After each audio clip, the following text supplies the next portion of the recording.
This video covers off the eyedropper tool in InDesign. Now the eyedropper is extremely versatile because what it enables us to do is typically sample any pixel within this image. So I might want to use some of the colors within some of the other elements, such as the text here for the Mountville Celtic Festival. Then maybe I want that as what is the sort of blue color of this tent on the right hand side. And maybe the text underneath it, maybe I can sample the exact yellow from this sort of yellow and blue tent on the left hand side. I would like this text to be the color of the blue. So I highlight it with my type tool, 1, 2, 3, a triple click.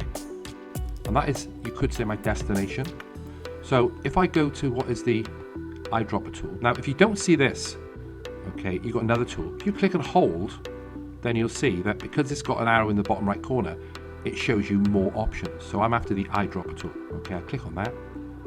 And then I've got this little pipette. So the pipette itself, okay, when I was to sort of click at the very end of it, okay, then that will sample a particular pixel of a particular attribute, which in this case is the color blue. If I click on that once, and then I sort of come away from there, you'll see that that blue now is exactly the same color as the sample pixel, which I then took from what is the right-hand tent.